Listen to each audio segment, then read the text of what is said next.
Oggi siamo qui per testare un tipo di microfono diverso e che molto probabilmente non ho ancora testato sul mio canale, ovvero microfoni shotgun. E per farlo utilizziamo un T-Bone EM9006. Come suona questo microfono per riprendere la voce all'interno di un ambiente chiuso come ad esempio uno studio? Scopriamolo insieme. Prima di iniziare il video però voglio ringraziare i ragazzi di T-Bone che mi hanno inviato questo microfono per fare questa review e voglio partire dall'unboxing perché nella confezione escono un po' di cosette utili e voglio appunto mostrartele.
Come ti dicevo nell'introduzione, microfoni come questo sul mio canale non ne ho mai utilizzati.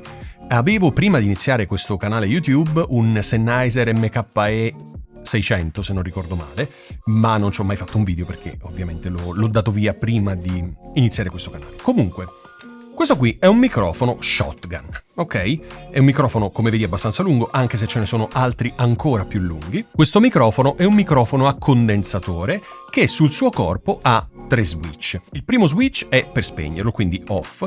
Gli altri 2 switch sono normal e tele. In realtà, secondo me, sono un po' fuorvianti perché normal significa cardioide, quindi la scelta del pattern polare cardioide, e tele significa supercardioide. Secondo me era meglio scriverlo in maniera diversa. Comunque, l'importante è che tu lo sappia, quindi normale significa che è un pattern polare cardioide che riprende soprattutto ciò che arriva davanti, poco di ciò che arriva di lato e niente di ciò che arriva dietro. Supercardioide vuol dire che è ancora più stretto sulla fonte sonora davanti, niente su ciò che arriva di lato, ma un pochino in più rispetto a ciò che arriva nella parte posteriore. È un microfono leggerissimo, è un microfono che ti dico subito costa 48 euro, c'ho la pagina del sito aperto qui, 48 euro. E nella confezione, come hai visto nell'unboxing, vengono fuori un bel po' di cosette, quindi tutto per iniziare, anche un cavo. Adesso però passiamo subito al test e come ti raccontavo prima, questo test lo faremo sia con Phantom Power, quindi con la 48 volt del mio Zoom P4, sia con una batteria. Ok, allora in questo momento stiamo utilizzando il microfono a diciamo 2 mani aperte di distanza e nella modalità normale, ok, senza batteria al suo interno. Quindi lo Zoom P4 sta alimentando questo microfono con la Phantom, ovviamente, e il gain dello Zoom, che comunque è un gain abbastanza elevato, è intorno a 7,5 nella manopolina del gain del canale, ok?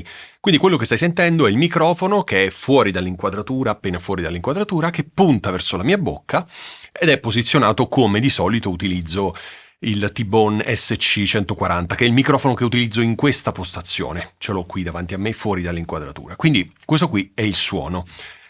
Come ti sembra? Adesso faremo un altro esperimento, perché ti farò sentire questo stesso microfono andando a switchare da normale a tele. Tele vuol dire che aumenta ancora la portata, in teoria serve per riprendere fonti sonore più a distanza e la parte in cui il microfono diventa sensibile diventa più stretta. Proviamo.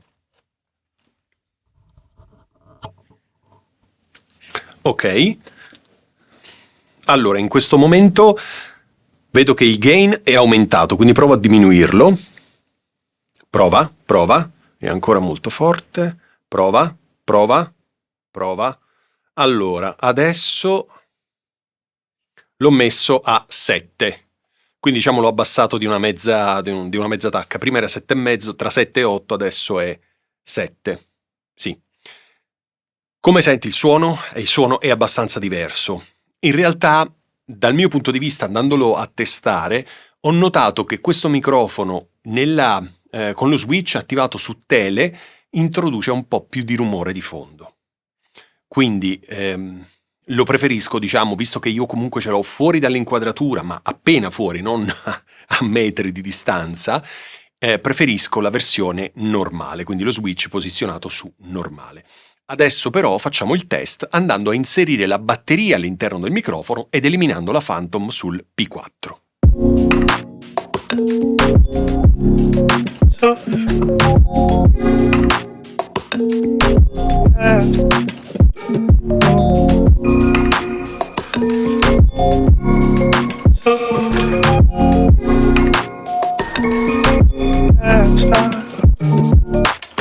Ok, in questo momento ho inserito la batteria all'interno di questo microfono, ho disinserito ovviamente la Phantom sullo Zoom P4 e ho portato il gain sempre tra 7 e 8 e vedo che il livello dovrebbe essere simile, quindi non ci sono grossi discostamenti se viene alimentato dal P4 o da qualsiasi altra scheda audio mixer con la 48 volt o se viene alimentato dalla batteria interna. Ok, questo è quello che almeno sento in questo momento.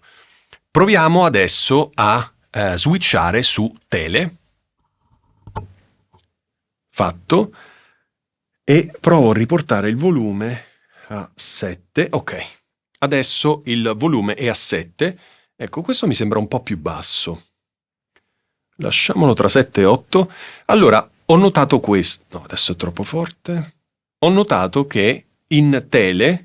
Sì, allora ho notato che, scusami, io guardo qui per vedere, no dai, diciamo che su 7, no, allora non c'è grossa differenza, quindi diciamo la batteria alimenta quanto la 48 volt, probabilmente era già nota questa cosa, non c'era bisogno di testarlo, ma come sai a me piace provare a darti quante più informazioni possibili.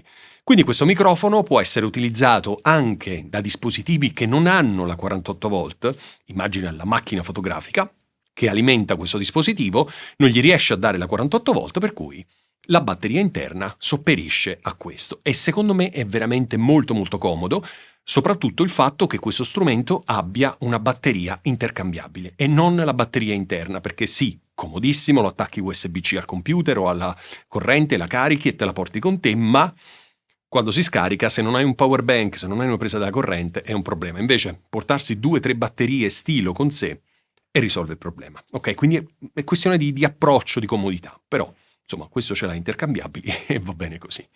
Ritorniamo su normale.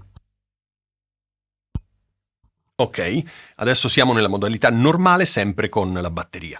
Che cosa ne pensi di questo microfono? Ti piace il suono? Ovviamente è un microfono particolare, un microfono che non andrebbe utilizzato in uno studio, soprattutto se è uno studio non acusticamente trattato. Sono microfoni più da utilizzare come microfoni boom da esterna, per riprendere soggetti che parlano magari in ambiente aperto, o microfoni che possono essere utilizzati comunque per far video, soprattutto all'esterno, oppure in ambienti acusticamente trattati. Questa mia stanza è, sì, non è il massimo del trattamento acustico, però sicuramente qualcosa la fa. Ora che hai visto tutto il video e hai anche ascoltato questo microfono, che cosa ne pensi? Hai notato una grossa differenza tra normal e tele? Secondo me c'è.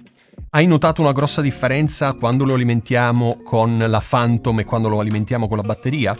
Fammelo sapere. Sicuramente questo microfono non è il miglior microfono da utilizzare all'interno di uno studio, soprattutto se questo studio non è veramente acusticamente trattato. Però in esterna, sulla macchina fotografica, attaccato a un palo, a un boom pole, quindi fuori dall'inquadratura eccetera, dà il meglio di sé.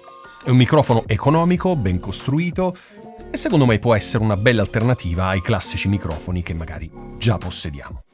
Bene, ti ringrazio per aver guardato questo video, se hai dubbi, domande, curiosità, commenta questo video e io come al solito ti rispondo nel più breve tempo possibile. Grazie mille e ci vediamo prestissimo.